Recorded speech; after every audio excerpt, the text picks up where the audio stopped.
guys, Kevin, Life22. We gave you about a week break. You're welcome. You're welcome. Thanksgiving got us tied up. Just, baby Lennox and, family being in town. And, well, we're going to fill you in on shit you guys have been talking about on Facebook, and that the local fish wrap decided that it had nothing better to write about.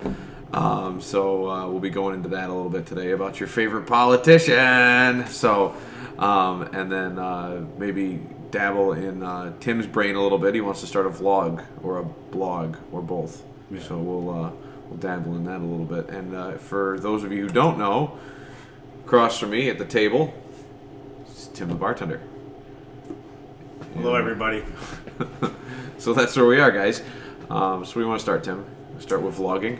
No, I want to start with the post thing. Okay. I want to start with the big, the article. Oh, yeah. The pressing news. We actually stopped budget talks for this. Right. Yeah. Like, we were in peace with Portville. There was about to be a huge war breaking out. Finally making some ground on it. Yeah, the peace summit, fell apart all because one crazy alderman 2.5 years ago said, hey, I might start a business here. And it's 4 months before the business opened, this nice little cute coffee shop. It doesn't do anybody any harm, but this city shits on it. We're we're not going there. Yeah, it's a punching bag. Yeah, exactly. And it's and it's almost I feel like it's almost like an attack against me. And it's but this is my daughter's legacy. So it's sure, you're shitting on my daughter. But regardless, that's a stretch.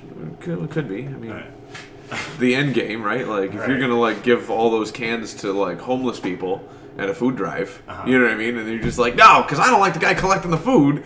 Now the homeless don't get to eat because you don't like the guy who's doing that good deed. I got you.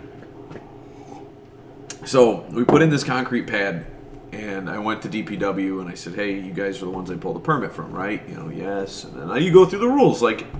I've never had to put a concrete pad in a subway. I've done sidewalks. Right. But those are straightforward. There's no, you can't, vary from it.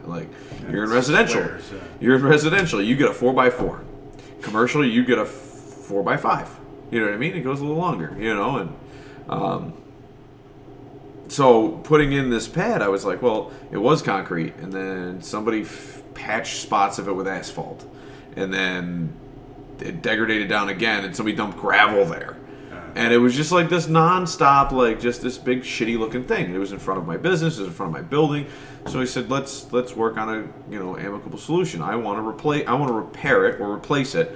So I'm gonna tear it up, and I'm gonna put down what was originally there, which is concrete.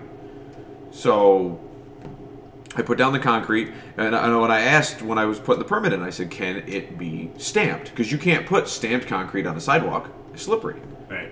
But because it's not a walking path, it's a place for, it's something nice to look at. People could potentially stand there or sit there or whatever, you know what I mean, have a picnic. I don't give a shit. But, it doesn't have to have that slip-resistant thing, and I wanted to verify that with, DPW. And then they're keeping code enforcement in the loop on all their permits. At least they're supposed to. After I pull the permit, it's not my problem. You know what I mean? Right. And so what happens is that I said, well, they said, yeah, you can do that. That'd be great. I bet that'd make your building look awesome. And I said, great. I don't want anybody parking there if I'm putting a stamped concrete pad in. Right. So how do I solve that? Oh, well, you should put bollards in. Okay, let's put bollards in. How do I do, we'll put it on the permit. And the original DPW director said, well, he goes, you can make them you could make them removable, so if you ever want to take them out, or permanent. Well, his secretary actually wrote on the paper, with removable posts. So she was just kind of in the room hearing what we're talking about and just put that on there. Okay, so I guess that might be binding, but he's yeah, you can make them removable. If you ever sell the building, somebody doesn't want them there, they want to park there, whatever it is, right. You'll have that option. But the goal, he goes, you're going to want to keep them up all year round because you're not going to want the snowplow not seeing it. Plus, also, the city didn't have the budget to replace the curb that was there. The curb had degraded. And, I don't know if you know anything about curbs. They go down, 6 feet. Huh. These things are huge. You know what I mean? They're just, concrete walls underground. So he's when you're pouring your pad, make it, somewhat structural, too. Pin it into where the existing curb was and then you'll have a curb, and you know I'm not going to want if my snowplow hits a curb. And your pad's attached to it, it's gonna it might crack your pad. So you're gonna want to keep those bollards up all year round.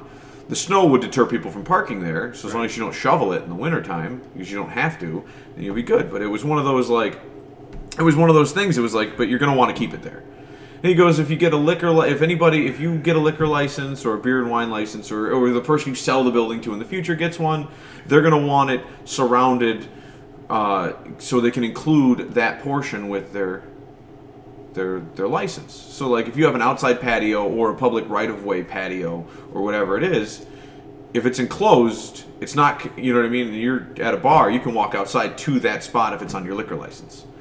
It doesn't have to be part of the sidewalk cafe or anything like that in order for somebody to go out there and stand there. Gotcha. The only thing the sidewalk cafe rules regulate is that the business keeps physical items, not bollards that are attached to the subway, but like tables and chairs, removable items. They're regulating what times of year that is. So that's a completely different thing. So like if it's December, outside of that season, you could go out there with a beer if you had it on your liquor license. But part of the liquor license or beer and wine or any of those things require you have a perimeter fence.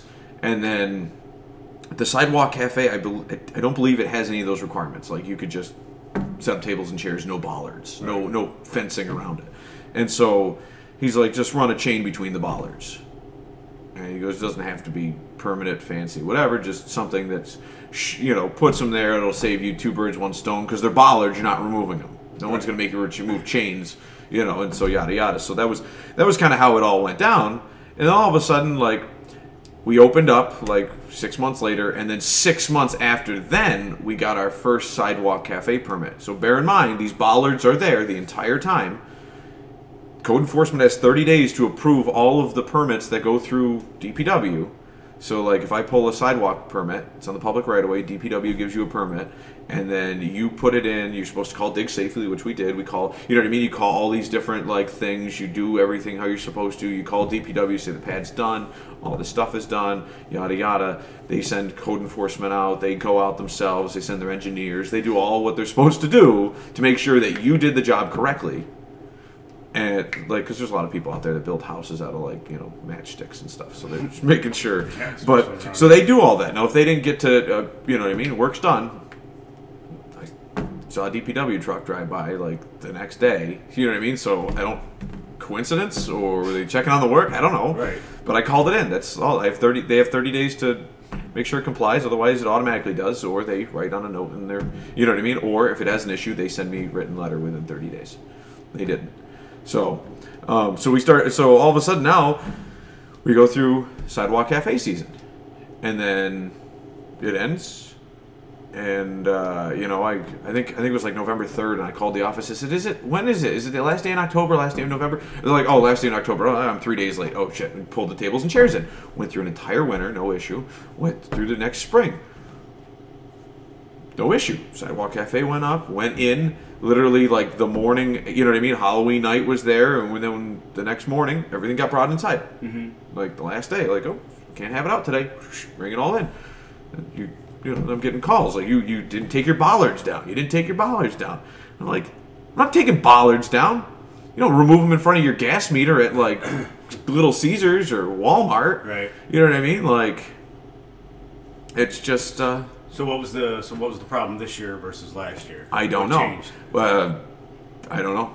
So what Something we were getting changed. Yeah, well, so we were getting so what we found out was the guy who plows next door has trouble maneuvering a 4-wheeler with a plow.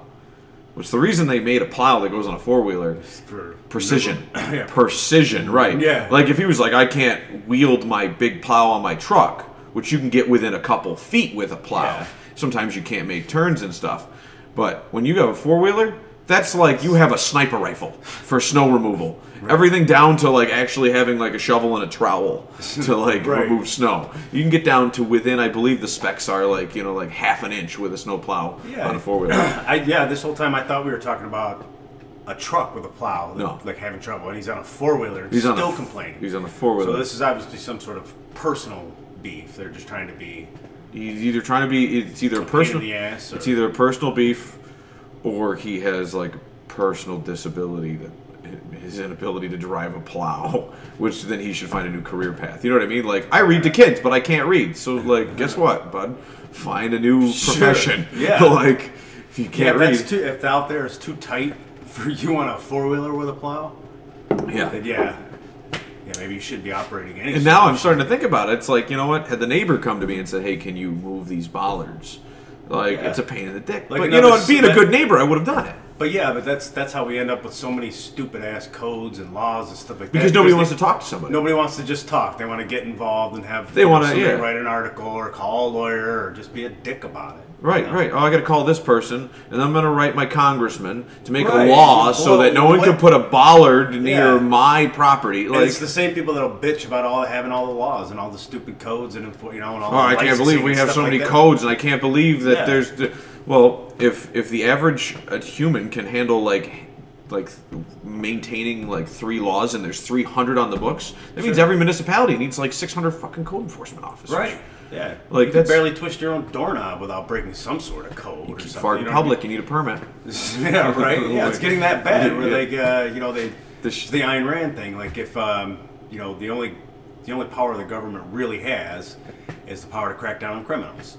Yeah. So if you make everybody a criminal, they can always crack down on you somehow. Like, you're not really hurting anybody with that's actually, I had a theory on that. Like, if you made somebody like if you made breathing air a felony. Sure, everyone's a felon. Everyone's a felon. Nobody can vote. Their rights away. Yeah, right. You take their rights away. Nobody can vote. Guess who stays in power? Right. Exactly. Exactly. Oh yeah. Unless you're a congressman, at which point you're a congressman and you don't. And you're immune. You're immune. So like, oh man, I breathe air, so I'm immune. And me and my buddies are the only ones who can vote. Like.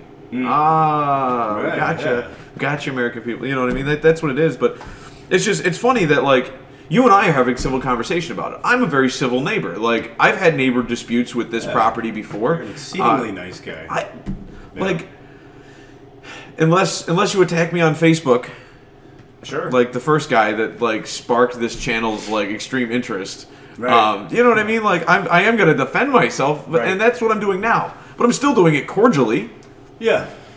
You check with 3 attorneys. They're like, nope. Tell whoever's bothering you to get bent because you're within your rights as an American. Right. To protect your property. Like, that's, I don't know. And I keep going to this instance, and it's like, all right, sidewalks are a safe place to walk with your kids, right?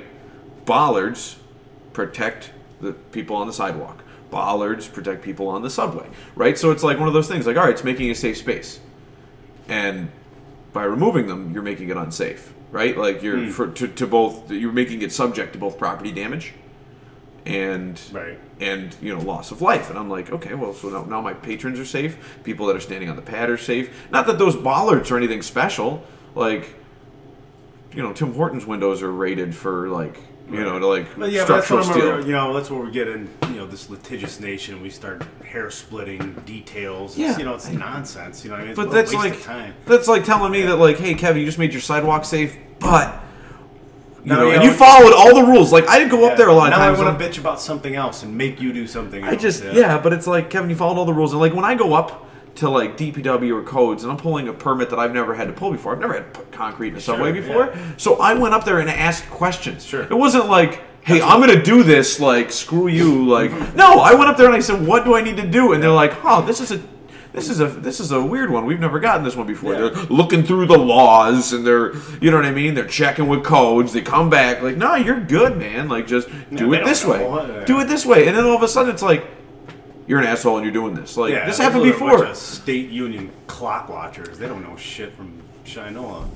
But, like, it's just like telling me that my sidewalk is safer, but it's against the law, and that me and my kids have to now walk in the road because the road is not violating the law. Well, shit, that's going to put my kids in harm.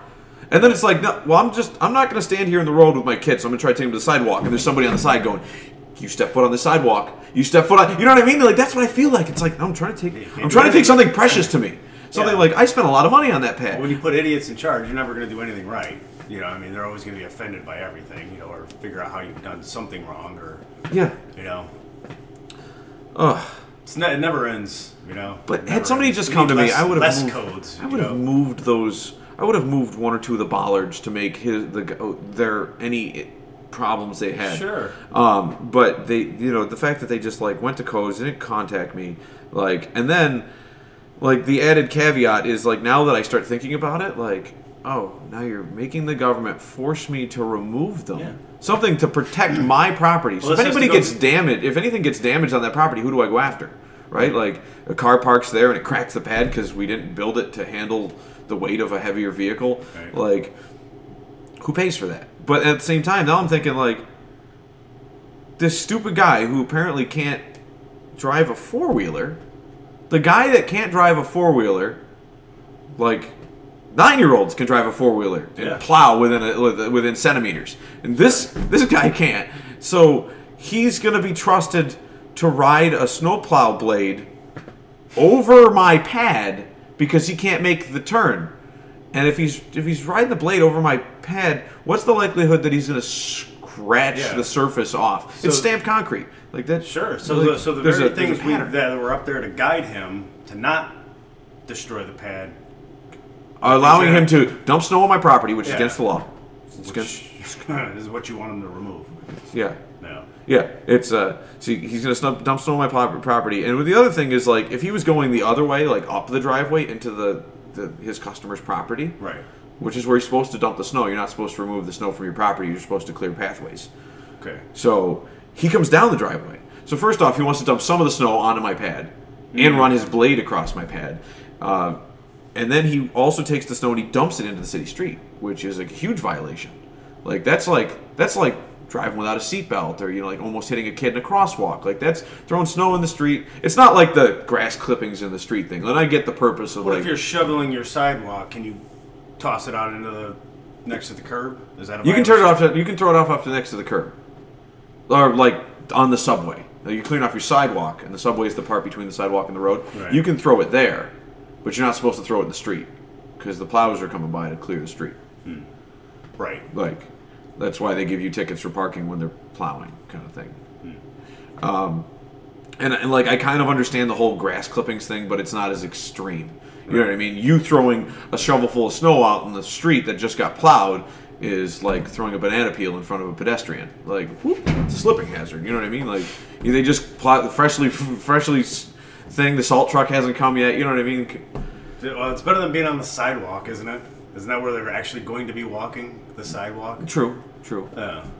Right. No, I get it. I'm just saying. But he amasses an entire driveway full. Like you look at his pile and it's like 2 full parked cars worth of snow amassed on the side of the it's like off to the side of the road. But still, it's like this plow's got to come through here, and you know what I mean.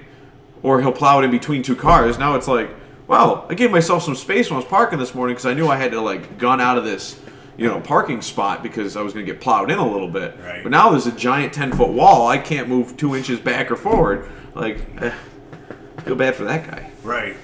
Now, you had an idea about getting the land surveyed and putting the rebar in. So underneath the snow, where I'm going to court this Thursday. Yeah. And speak my piece to a judge, and I mean, if he says I have to remove them, then I'll remove them. Right. But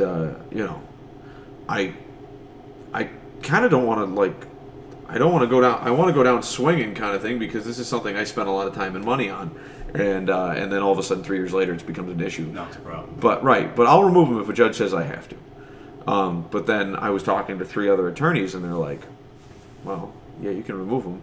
What's legal is having your land surveyed and having a spike put in. So to protect my pad from snowplows, I can have, and to also remind everybody where the property lines are, both on the public right-of-way and on my property, I can put in a spike. Or they drill a hole in my pad, which I would give them permission to do, and then they would put a 4 to 6 inch piece of rebar in, and they spray paint it, and they put a little flag on it. Mm-hmm. The flag only has to remain. We've all seen them. Yeah, the flag only has to remain there for like 6 months. If it gets pulled out or whatever, it will. But so this winter they might have a spike there. So I would just be mindful of flags, because apparently you can't be mindful of bollards, and just to remind everybody where they are, and God forbid anybody hits one of those spikes with a snowplow. Right. Which in the meantime, like the day I got, which is on your property. In the meantime, the day I get served with the thing, like the snowplow guy, like I got served with it, and like a buddy of mine's out front of the coffee shop, and all of a sudden he's like, "Hey, snowplow guy wants to talk to you." He's like, "I hit your post this morning, man. Good thing it's gonna be gone in a week." And I'm thinking, like, it's still my property, Holmes. So until a judge tells me I have to remove it, that's property damage. And now it sounds like it was intentional, so it's vandalism. And I had to remind him of that. And then, you know, he called like 6 aldermen to bitch that I'm trying to muscle people around. Like, no, you can come to my house with a brick in your hand and a ransom note or something. You know what I mean? Like, yeah, like, or an egg. Yeah. That's the kind of people we're dealing with, man. Yeah. It's just like hoodlums. It's Yeah. hoodlums, and like, but then because I'm the politician that's fighting back just a little bit. Like I'm not going out there and like, you know, making their lives miserable. I'm just got my dukes up, man. That's it. All I'm doing is put my dukes up, and people are like, "You're the alderman. You're the guy that's supposed to be cordial." And like, I am cordial. Right. I am cordial. Yeah. I'm keeping my cool when people are coming to my property and harassing me. They're coming to my property harassing me. They're vandalizing my property, making threats, sending the code enforcement. Right there, you know, making threats. You know, like, you know, being cordial doesn't seem to work. It doesn't seem to get through. So I say the time for talk is over. Let's get down in the fucking mud with them. Yeah. You know what I mean? Let's get nasty. If they want to be nasty back. Right. Yeah. And then all of a sudden, I'm the guy that's like weighing some political, like, I'm throwing my political weight around apparently. Which your political weight, the all-powerful alderman of Ward 4. Right. Yeah. That's what I'm talking about. Like, I get more political power from the back of a cereal box. I don't do the alderman gig for a dying city of less than 10,000 people. You know. I mean, what power do they really see? People just they're like, "Oh, you're an elected official. Like you're the dog warden of Portville." Their default setting is to be a victim anymore to anybody they believe has any sort of power. You know what I mean? Yeah. Like, I'm a victim here. Yeah, Kevin's got a decoder ring. Yeah, right. A bunch of. Yeah. So that's what I'm dealing with, and I was trying to be cordial, and now it's like, okay, well, I mean, I don't think they rate it.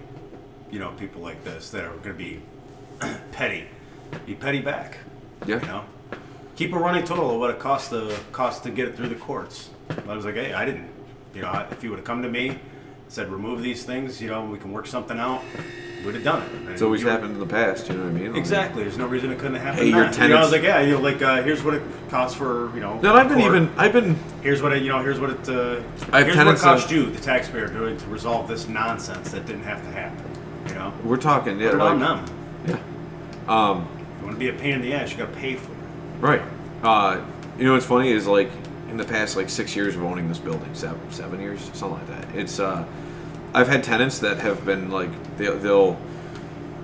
One was like an 80-year-old lady who used to get dropped off, pulled in their driveway. We don't have a driveway on this property, so like you get dropped off out front. Mm-hmm. But she was an 80-year-old lady, and her grandson pulled into their driveway and let her out to like help her with her groceries real quick. It was like a Saturday. The business next door was closed, but like, you know, like the owner was there with his wife, and the wife came out and started screaming at an 80-year-old lady, telling them how they were gonna have them, their car was getting impounded, and it's like, yo, she's an 80-year-old lady, she's trying to move groceries. Right.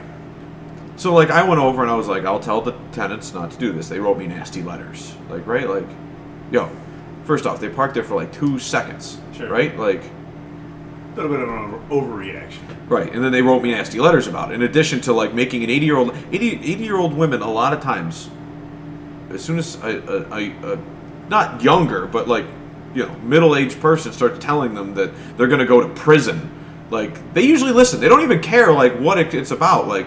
Ma'am, you can't buy jelly beans for 50 cents. You have to pay $1. Like, oh my God, I'm going to go to prison for that? Like, holy shit. Like, they just panic. They go into panic mode. 80-year-old lady was, like, inside crying. Like, she had no idea what was going on.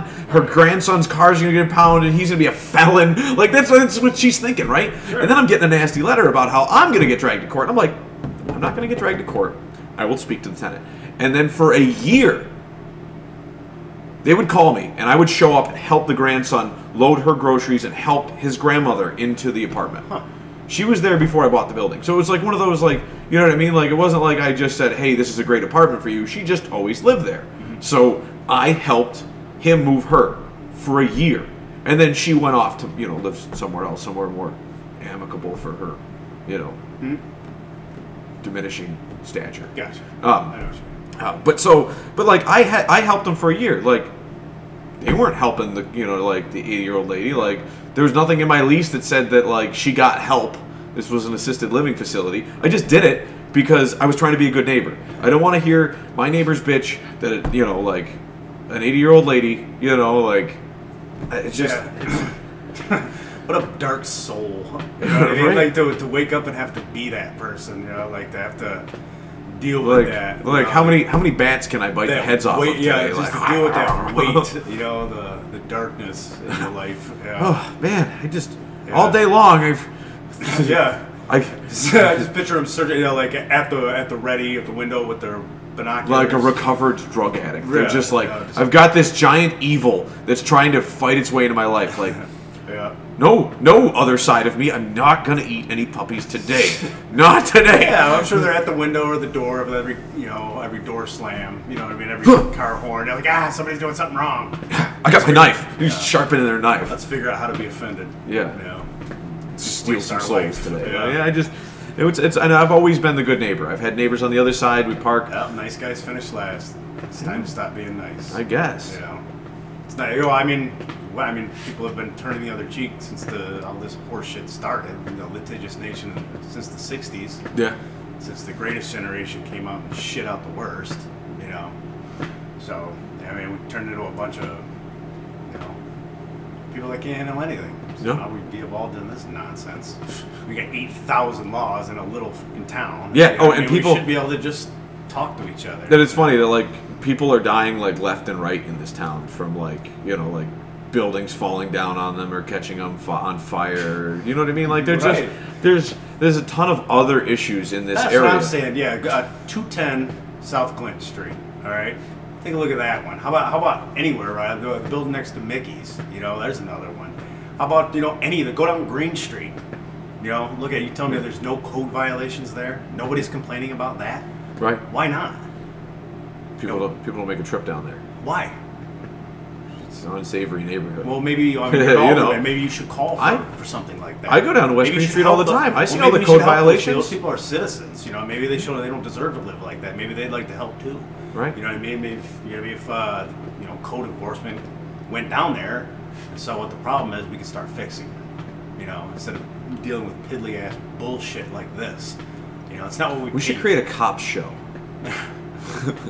Well, I mean, don't you think that, you know, the people of Green Street would like some attention? Sure. You know what I mean? Don't you think? They don't. I'm sure they don't like the. Street? Yeah, because there's a lot of nice people on Green Street. A lot of older people, and I'm sure they don't like the attention of like the one or two like young yahoos that think drug dealing and gangsta rap is like the way to go, and they're just like, yeah, I'm gonna do what Biggie does.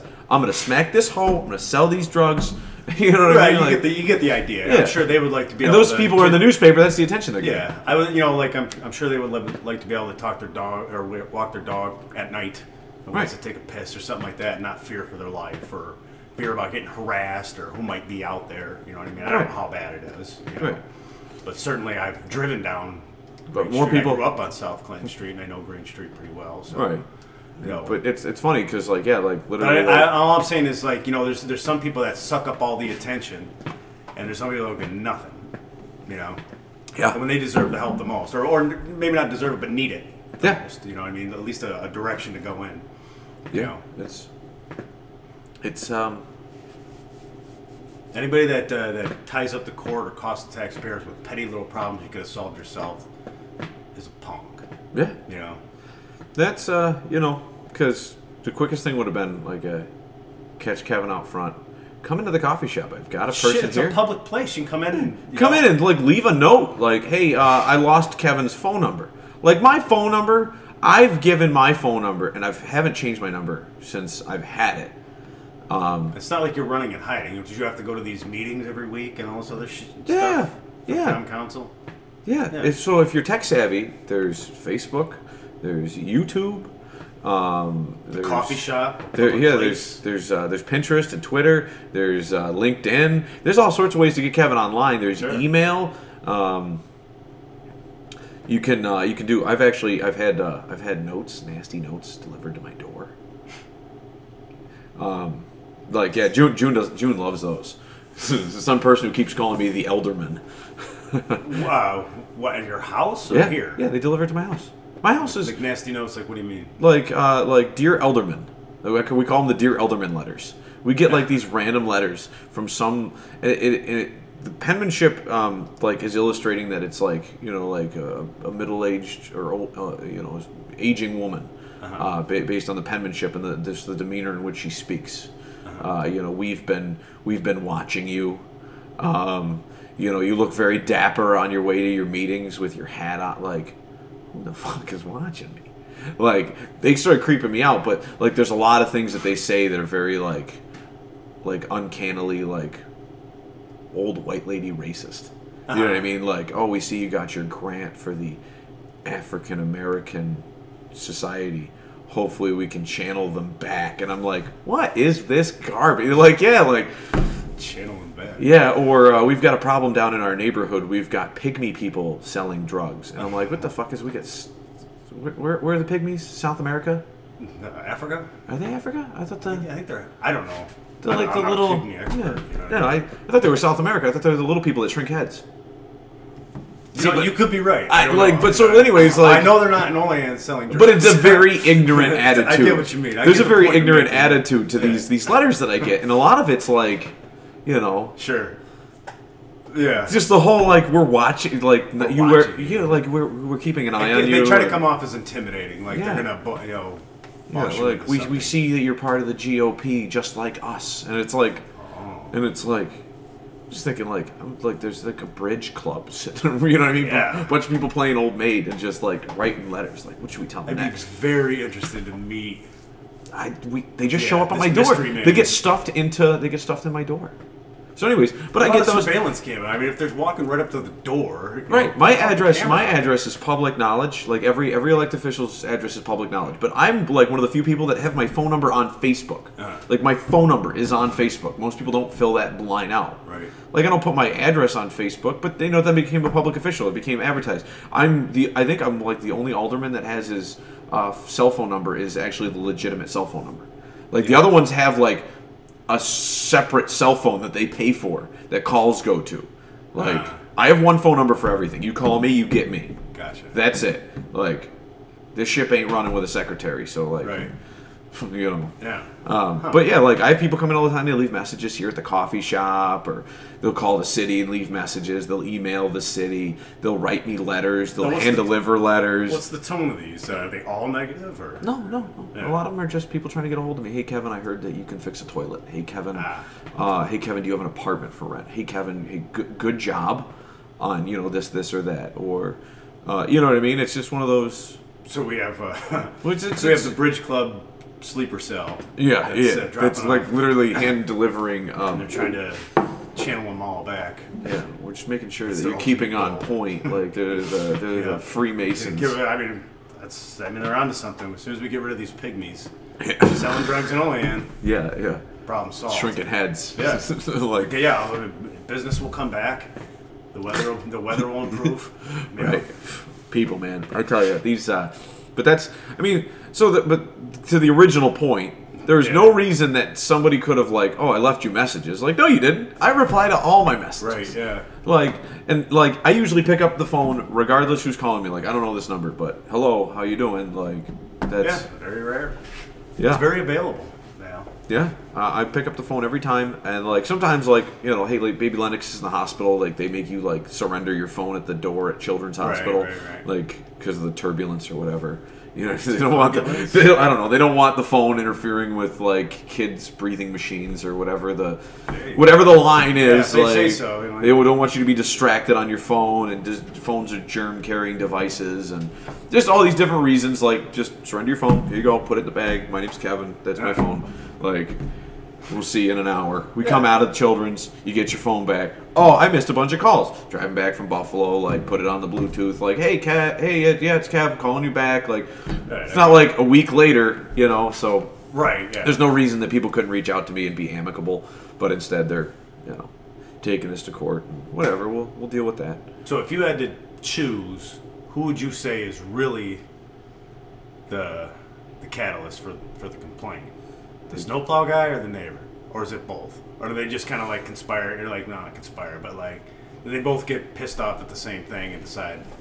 I'm sure it's probably a 50-50 split. Yeah. Okay. Like, I'm sure it probably originally got brought up and said like, hey, you're you know, the neighbor probably tried to play it off like, oh, my snowplow guy is having problems, and so all of a sudden, try to make it like I'm just being a good Samaritan. He came to me with the complaint, like, right.